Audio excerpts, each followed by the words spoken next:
Special Investigator Jelaine Ward of the Federal Bureau of Investigation stated herself she don't have a witness or a shred of evidence to prove that Dr. York transported or caused to be transported children across state lines for illicit acts.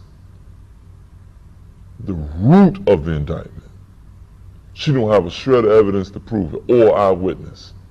Most of the allegations were past a statute of limitation if they were true anyway. And then thirdly,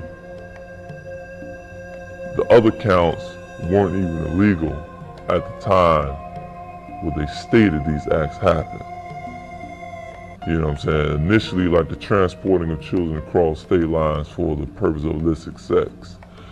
They're saying that Dr. York caused or did transport children from New York to Georgia just to do this. So first of all, it can't be illegal in the state you're exiting from. Your charges have to be illegal in the state you're arriving in where the act supposedly took place. And we asked them, if you, in essence, they used the Mann Act, which was initially set up to trap pimps and prostitutes. So the initial question is, okay, if you're charging him with bringing children from New York to Georgia for this purpose, then where's the person who engaged in the act? They had the initial indictment, which was only 4 counts, which didn't involve racketeering, which didn't involve a whole bunch of the mess that later on they knew that initial indictment was going to fall on his face, so they came with a superseding indictment, what they called a superseding indictment. Superseding indictment allows you the ability to add on to your original indictment. This wasn't a superseding indictment. They re-indicted Dr. York because according to the initial indictment, they were charging him with things that wasn't even a crime at the time. Literally. I went objectively straight at this thing and said, okay, if I was the initial responding officer to a call that child molestation is happening at 404 Shadydale Road, what would I have done? According to the procedures that govern Georgia law enforcement officials, because you gotta remember, this started with Sheriff Seals, who went to the GBI, who went to the FBI. See what I'm saying? So the root of this wrong. You start wrong, you end wrong. You see what I'm saying? At the root, this thing was corrupt and bogus from the beginning. We began to probe. We found out that Sheriff Seals controls the Eaton Messenger. You're not going to get it a fair disclosure or an objective disclosure of the case against Dr. York through the Eaton Messenger. You weren't going to get it through the Macon Telegraph. You weren't going to get it through Channel 24. You weren't going to get it through Channel 13. These are all the major media mediums of Central Georgia. You weren't going to get it out of them because of either Sheriff Seals or the rest of the good old boy circus influence over these networks or newspapers or radio stations or what have you. See, the public don't know this. The judge called them in chamber and turned to Reverend York and said, I knew you were going to pull something like this. Why do you care? You're supposed to be an objective observer in a situation where he'll be tried by his peers. They made him go forward with the trial. Here's the trick the judge played.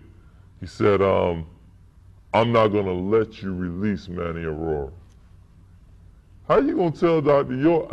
He's saying, I don't want this guy. This guy's not working in my best interest. The Constitution protects my right to legal counsel, who's obligated to fight on my behalf. This guy ain't got a witness ready 7 days before trial. He needs to go. The judge says no. And that was the game they played to not allow the continuance.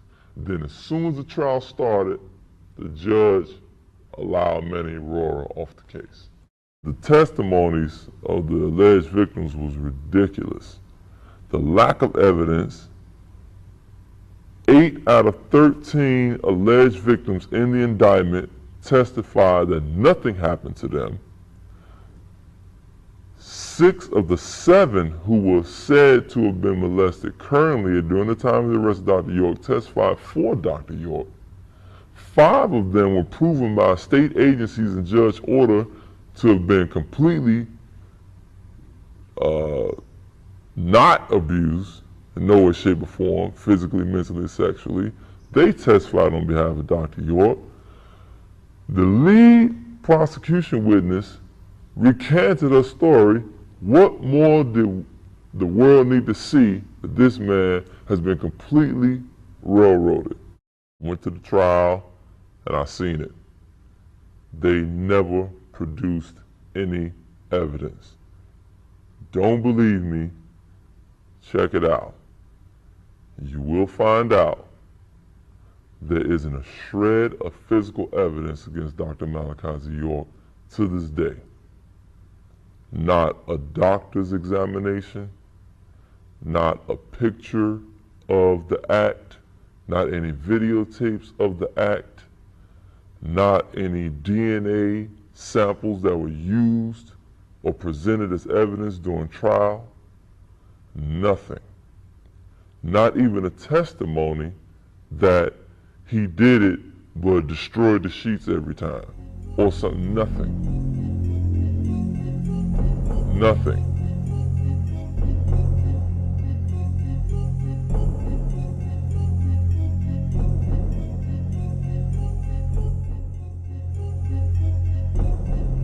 Judge C.S.D. Royal stood up, recharged the jury, and sent them back in to deliberate.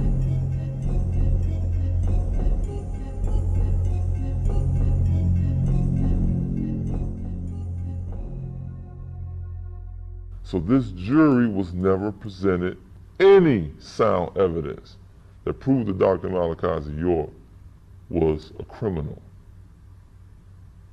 and that the Nõūāɓiñ organization is a corrupt organization dubbed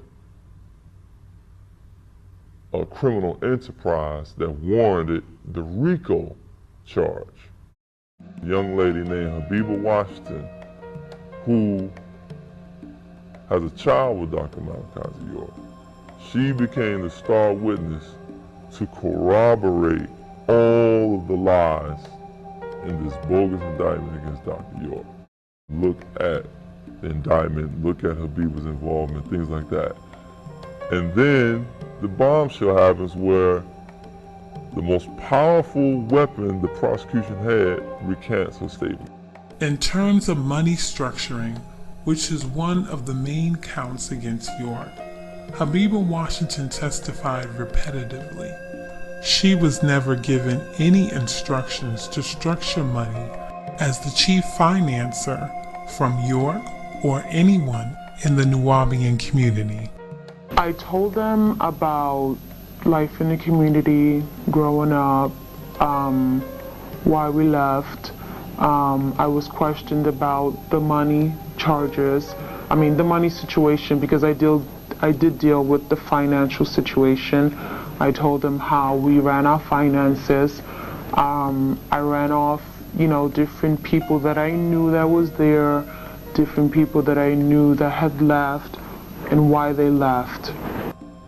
Several times, she diligently and adamantly wanted to state to the world that everything I said during the trial against Dr. Malachi Z. York was a lie. The whole trial against Malachi was it was on personal anger reasons. We all had our own issues, why we were angry with him. And Jacob told us that we can come up with a story, we could eventually file for a class action lawsuit, we can all sue him for millions of dollars and get money from it, We can even go to making movies. We can even go to making books and stuff like that. So everybody fed off of that idea. She laid out the conspiracy from beginning to end. How it was conceived by the son of Dr. York, known as Jacob York, or Yaqub Abdullah Muhammad by some who grew up with him. But, you know, to the layman as Jacob York, the big guy in entertainment in Atlanta right now. Laid it out, made her study the Watergate Jew, made her study Jim Jones, made certain other of the alleged victims who we know are liars study these things so they can profile the Nuwaubians the same way they profile other extremist cults so they can line it up. She lays the whole conspiracy out. Prior to Jacob telling us about the civil suit, he showed us video documentary on Charles Manson, on the Watergate Jew, different leaders that kind of ran cults. And Jacob showed us this documentary. He showed it to me, he showed it to Nicole. He basically showed it to everybody that left the community, the girls. And he wanted us to look at this documentary and compare it to his father, the way that we lived. The fact that, yes, we did live with the children, the parents with the parents, the brothers together, the mothers together. He wanted us to compare everything that they've been through with us so that we could start believing, we could put in our minds that no, we didn't live a normal life. Yes, we were a cult. And then in conclusion states, everything that was stated on that stand was a lie. And if anybody knows how you recant in the proper fashion as far as the attorney present, the affidavits, things like that, this young lady and her, she officially withdrew everything she said about Dr. York. She outlined other alleged victims' involvement. She outlined the original brainchild of this thing, which was Dr. York's son, Jacob York.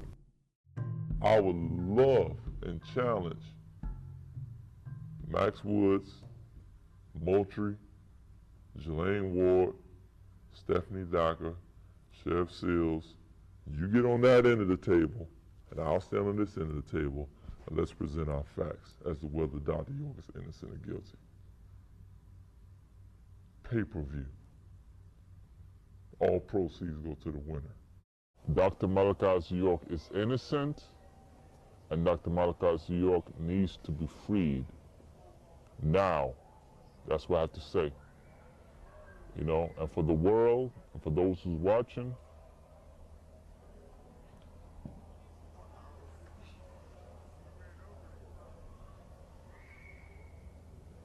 I hope this never happened to you.